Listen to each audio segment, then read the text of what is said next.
রিঙ্কুর পাকশালাতে আপনাদের সকলকে জানাই স্বাগত। আজকে আবার অন্য একটি রেসিপি নিয়ে হাজির হয়ে গেছি। আজকে বানাবো ভোগের খিচুড়ি। এই রেসিপিটি বানানোর জন্য আমার কি কি উপকরণ লেগেছে আর কিভাবে বানালাম তোমাদের সঙ্গে শেয়ার করে নেব। ভোগের খিচুড়ি বানিয়ে নেওয়ার জন্য এখানে আমি গোবিন্দভোগ চাল নিয়ে নিয়েছি, সোনা মুগ ডাল। আপনারা চাইলে অন্য মুগ ডালও ব্যবহার করতে পারেন, কিন্তু সোনা মুগ ডালে গোবিন্দভোগের সাথে সোনা মুগ ডাল খিচুড়িতে দিলে খিচুড়ির টেস্টটা খুব ভালো আসে।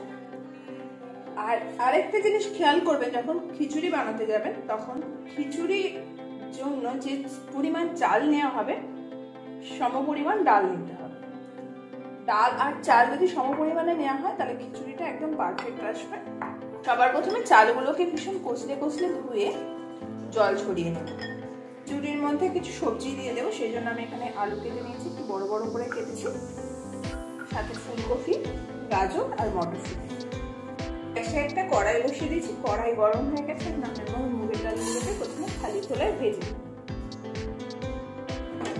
গ্যাসের স্টিমটাকে লো টু মিডিয়ামে রেখে ভাজতে হবে।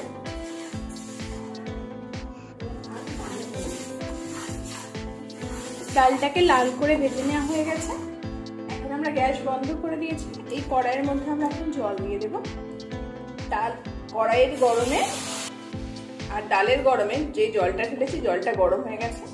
এই গরম জলের মধ্যে ডালটা আমরা কিছুক্ষণ ভিজিয়ে নেব। করে নেওয়ার জন্য গ্যাসে একটা কড়াই বসিয়ে দিচ্ছি। সবার প্রথমে এর মধ্যে আমরা সরষের তেল দিয়ে দেবো। তেল গরম হয়ে গেছে, সবার প্রথমে আমরা ফুলকপিগুলোকে ভেজে নেব। ভাজা হয়ে এসছে, এখন আমরা এর মধ্যে দিয়ে দেবো অল্প পরিমাণে লবণ। এই কপিগুলোকে লাল করে ভেজে নেব। কপিগুলো লাল করে ভেজে নেওয়া হয়ে গেছে, এখন আমরা তুলে নেব কপিগুলো। ওই তেলের কড়াইয়ের মধ্যে এখন আমরা আলুগুলোকে দিয়ে দেবো ভেজে নেওয়ার জন্য। অল্প পরিমাণে হলুদ গুঁড়ো দিয়ে খুব ভালো করে আলুগুলোকে আবারও লাল করে ভেজে নেব। আলুগুলো লাল করে ভেজে নেওয়া হয়ে গেছে, এখন আমরা আলুগুলোকে তুলে নেব। গাজরগুলোকেও দিয়ে দেবো ভেজে নেওয়ার জন্য। গাজরগুলোকে ভেজে নেওয়া হয়ে গেছে, এখন আমরা গাজরগুলোকে তুলে নেব। সবজি ভেজে নেওয়ার পর যেই তেল রয়েছে সেই তেলের মধ্যে আমি আর দিয়ে দেবো 2 চামচ পরিমাণে ঘি। তেলের সঙ্গে ঘিটা মিশিয়ে নেওয়া হয়ে গেছে। এখন সবার প্রথমে আমরা কাজু বাদামগুলোকে ভেজে নেব। এর সাথে দিয়ে দেবো অল্প পরিমাণে কিশমিশ। কাজু আর কিশমিশটা একটু ভালো করে ভেজে নেব। কাজু কিশমিশ ভেজে নেওয়া হয়ে গেছে, এখন আমরা এগুলোকে তুলে নেব। এখন কড়াইয়ের মধ্যে আমরা ফোড়ন দিয়ে দেবো তেজপাতা, 2 শুকনো লঙ্কা, 2 এলাচ, একটুখানি দারচিনি, জিরে আর লবঙ্গ। 30 সেকেন্ড মতন মশলাটাকে আমরা একটুখানি ভেজে নেব। মশলা থেকে সুন্দর গন্ধ বার হওয়া শুরু হয়েছে, এখন এর মধ্যে দিয়ে দেবো আদা লঙ্কা পেস্ট। আদা লঙ্কাটাকে কষিয়ে নেব।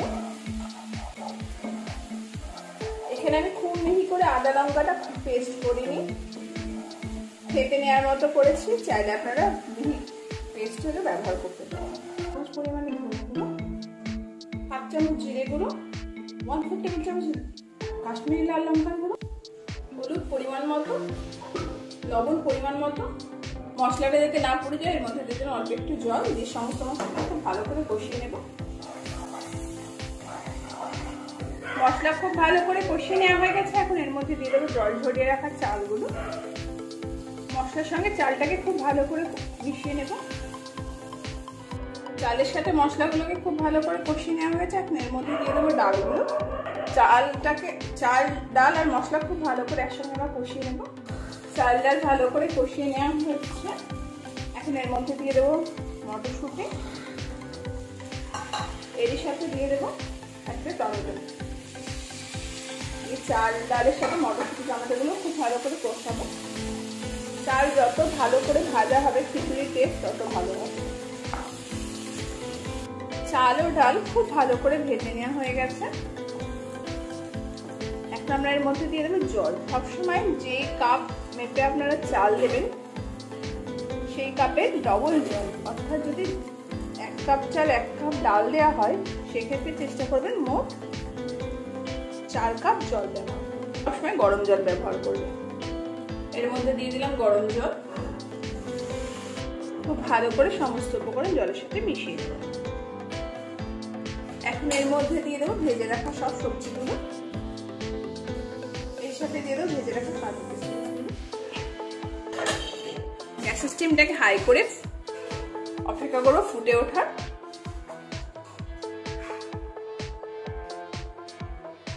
খিচুড়িটা ফুটে উঠেছে, এখন আমরা ঢাকনা বন্ধ করে গ্যাসটাকে লো টু মিডিয়ামে রেখে দেবো মিনিট 5 জন্য। মিনিট 5 বাদে ফিরে এলাম, ঢাকনাটা খুলে নেব। পর্যায়ে আমরা দিয়ে দেবো 1 চামচ চিনি, আবার একটু মিশিয়ে নেব। আবারও ঢাকনা বন্ধ করে গ্যাসের স্টিমটাকে লো টু মিডিয়ামে করে মিনিট 3 জন্য রেখে দেব। খিচুড়িটা রেডি হয়ে গেছে, এখন আমরা গ্যাস বন্ধ করে ঢাকনা বন্ধ করে স্ট্যান্ডিং টাইমে রেখে দেবো মিনিট 5 জন্য। তারপরে আমরা সার্ভ করব। মিনিট 5 বাদে ফিরে এলাম, একটা সার্ভিং প্লেট নিয়ে নিয়েছি। এখন আমরা এর মধ্যে ভোগের খিচুড়িটাকে সার্ভ করে নেব। খিচুড়ির সাথে আমরা 5 মিশালি সবজি দিয়ে খিচুড়িটাকে পরিবেশন করবো। 5 মিশালি সবজি, বেগুন ভাজা আর 5 মিশালি সবজির সহযোগে পরিবেশন করে নিলাম ভোগের খিচুড়ি। আজকে আমার এই রেসিপিটি যদি আপনাদের ভালো লেগে থাকে অবশ্যই কমেন্ট করে জানাবেন।